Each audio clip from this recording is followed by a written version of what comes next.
بسم اللہ الرحمن الرحیم۔ معزز ناظرین اکرام، السلام علیکم ورحمۃ اللہ وبرکاتہ۔ ناظرین اکرام، آج کل بر صغیر میں جادوگروں، شعبدہ بازوں، تعویذ گنڈے اور ٹونے ٹوٹکے کرنے والوں کی بڑی کثرت ہو گئی ہے، جو لوگوں کو الو بنا بنا کر ان کی جیبیں اور ایمان لوٹ رہے ہیں۔ ان سے بچنے کی ضرورت ہے۔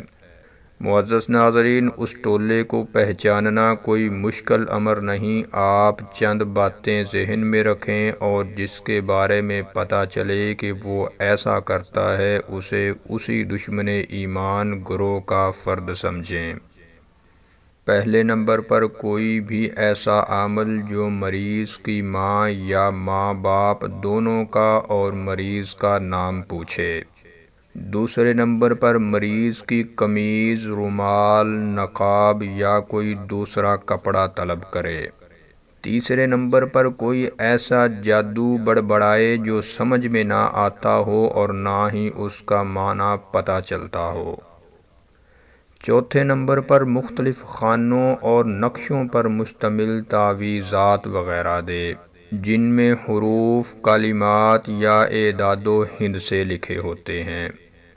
ویسے وہ اس بات کی تاکید کرتے ہیں کہ ان کے دیے ہوئے تعویذات کو کھولنا ہرگز نہیں، ورنہ پتہ نہیں کیا سے کیا ہو جائے گا، جبکہ یہ بھانڈا پھوٹنے کے ڈر سے محض دھمکی ڈراوا ہوتا ہے۔ پانچویں نمبر پر کسی غیر شرعی کام کا مطالبہ کرے، مثلاً یہ کہ اتنے دنوں تک پانی کو چھونا بھی نہیں، نہ وضو کے لیے اور نہ غسل کے لیے اور نہ ہی کسی سے مصافحہ کرنا ہے، اور بعض عمل ایک مقررہ مدت کے لیے کسی سے ملنا جلنا بند کروا دیتے ہیں۔ چھٹے نمبر پر گھر میں یا کسی خاص جگہ دفن کے لیے کچھ دے دیا جاتا ہے یا کوئی جانور ذبح کر کے اسے دفن کرنے کا کہا جاتا ہے۔ ساتویں نمبر پر جادو کے طلسمات لکھے جاتے ہیں جو ٹیڑھی ترچھی لکیریں ہوتی ہیں۔ آٹھویں نمبر پر مریض کو کاغذ کی بتیاں دی جاتی ہیں جنہیں جلا کر دھونی دینے کا کہا جاتا ہے۔ معزز ناظرین، اگر آپ کو بھی اس طرح کا کوئی کام یا تعویذ دیا جاتا ہے تو آپ سمجھ جائیں کہ وہ عمل آپ کے ایمان کا دشمن ہے، اور اس طرح کے تمام تعویذات اخلاقی اور شرعی لحاظ سے حرام ہیں۔ ناظرین اکرام، اس طرح کے تعویذات پہننا اور لٹکانا حرام کیوں ہے، اس بات کو سمجھنے کے لیے آج کی ویڈیو میں ہم قرآن اور احادیث کی روشنی میں اس بات کو سمجھیں گے۔ پہلے نمبر پر قرآنی آیات سے ہم اس بات کو سمجھتے ہیں کہ سورۃ الانعام کی اس آیت میں رب تعالیٰ نے فرمایا کہ اگر اللہ تمہیں کسی قسم کی تکلیف پہنچائے تو اس کے سوا کوئی نہیں جو تم سے اس تکلیف کو دور کر سکے، اور اگر وہ تمہیں کسی بھلائی سے بہرہ مند کرے تو وہ ہر چیز پر قادر ہے۔ اسی طرح رب تعالیٰ نے سورۃ یونس کے اندر اس آیت کے اندر فرمایا، اور اگر اللہ تجھے کسی مصیبت میں ڈالے تو اس کے سوا کوئی نہیں جو اس مصیبت کو ٹال دے، اور اگر وہ تیرے حق میں کسی بھلائی کا ارادہ کرے تو اس کے فضل کو پھیرنے والا بھی کوئی نہیں۔ وہ اپنے بندوں میں سے جس کو چاہتا ہے اپنے فضل سے نوازتا ہے، اور وہ درگزر کرنے والا اور رحم فرمانے والا ہے۔ ناظرین اکرام، اسی طرح سورۃ النحل کی اس آیت میں رب تعالیٰ نے فرمایا، تم کو جو نعمت بھی حاصل ہے اللہ ہی کی طرف سے ہے۔ پھر جب کوئی سخت وقت تم پر آتا ہے تو تم لوگ خود اپنی فریادیں لے کر اسی کی طرف دوڑتے ہو، مگر جب اللہ اس وقت کو ٹال دیتا ہے تو یکایک تم میں سے ایک گروہ اپنے رب کے ساتھ دوسروں کو شریک کر لیتا ہے۔ معزز ناظرین، ان آیات کریمہ میں اس بات پر واضح دلالت اور رہنمائی موجود ہے کہ اللہ تعالیٰ کے علاوہ کوئی مشکل کشا نہیں، اور اللہ ہی سے سارے بندے خیر کے اور مشکل کشائی کے طالب ہوتے ہیں، کیونکہ اسباب کے ذریعے یا اسباب کے بغیر وہی اللہ ان تمام کاموں پر قادر ہے۔ ناظرین اکرام، اسباب حاصل کرنے کی بھی دو قسمیں ہیں، پہلے نمبر پر شرعی اسباب اور دوسرے نمبر پر فطری اسباب۔ شرعی اسباب وہ ہیں جنہیں اللہ تعالیٰ نے بذریعہ آیات قرآنی یا حدیث نبوی کے ذریعے شرعی حیثیت دی ہے، جیسا کہ دعا اور جائز جھاڑ پھونک کرنا، یہ شرعی اسباب ہیں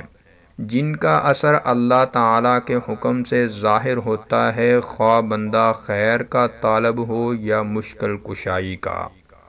ناظرین اکرام، یہ بات بھی سمجھ لیں کہ دعا، دم، جائز جھاڑ پھونک کے اسباب کو اختیار کرنے والا دراصل اللہ ہی کی طرف متوجہ ہوتا ہے کہ جس نے اس کا حکم دیا ہے اور بیان کیا ہے کہ یہ چیزیں اسباب اور ذرائع ہیں۔ اس صورت میں اعتماد اللہ تعالیٰ پر ہی ہوتا ہے، نہ کہ ان اسباب پر، اس لیے کہ اسی نے انہیں اسباب بنایا ہے اور وہ ان کو غیر مؤثر بنا دینے پر بھی قادر ہے، لہذا ان ذرائع اسباب کو اختیار کرنے کی صورت میں ہر وقت اعتماد صرف اللہ تعالیٰ پر ہی ہونا چاہیے۔ اسباب کی دوسری قسم فطری اسباب ہیں۔ فطری اسباب وہ ہیں جن کے ساتھ ان کی تاثیر کی ایسی واضح مناسبت ہو کہ لوگوں میں ان کا ادراک حسی اور عقلی طور پر عام ہو، جیسے پانی پیاس بجھانے کا سبب ہے اور کپڑا سردی سے بچنے کا سبب ہے، اسی طرح خاص مادوں سے بنی ہوئی دوائیں ان جراثیم پر اثر انداز ہوتی ہیں جو بیماری کا سبب بنتے ہیں اور ان کے لیے قتل کرنے والا زہر بن جاتی ہیں۔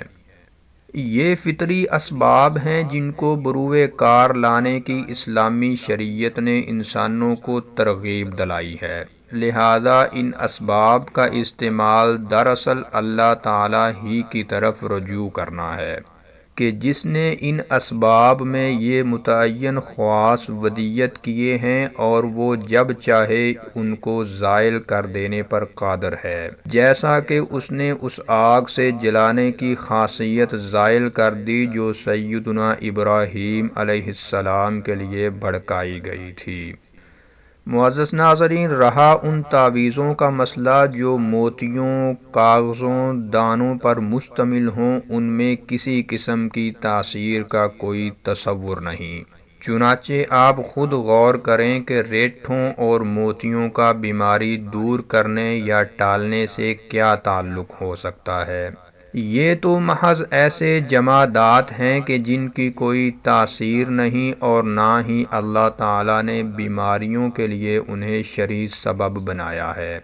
اور نہ ہی محسوس طور پر انسان مصائب و خطرات کے لیے انہیں فطری اسباب کے طور پر جانتا اور مانتا ہے، لہذا ان پر اعتماد بھروسہ کرنا مشرکوں کے اس اعتماد و بھروسہ کی طرح ہے جو وہ فوت شدہ بزرگوں اور بتوں پر کیا کرتے تھے، جو نہ سن سکتے تھے، نہ دیکھ سکتے تھے اور نہ ہی نفع و نقصان پہنچا سکتے تھے، اور وہ ان کے بارے میں یہ گمان رکھتے تھے کہ وہ حصول خیر اور مشکل کشائی کے لیے اللہ تعالیٰ کے پاس واسطہ ہیں، اور یہ بھی گمان کرتے تھے کہ ان فوت شدہ بزرگوں اور بتوں میں ایک خاص برکت ہے جسے وہ اپنی عبادت گزاروں کی طرف منتقل کرتے ہیں اور جو ان کے مال و دولت میں اثر انداز ہوتی ہے۔ ناظرین اکرام، تعویذات کی حرمت کے لیے رب تعالیٰ کا سورۃ المائدہ میں یہ بھی ارشاد ہے، اور اللہ ہی پر بھروسہ کرو اگر تم مومن ہو۔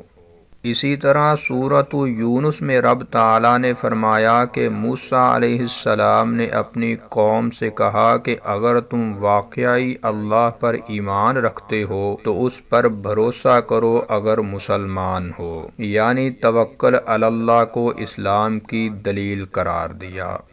اور اسی طرح رب تعالیٰ نے سورۃ ابراہیم میں بھی فرمایا اور بھروسہ کرنے والوں کو اللہ ہی پر بھروسہ کرنا چاہیے۔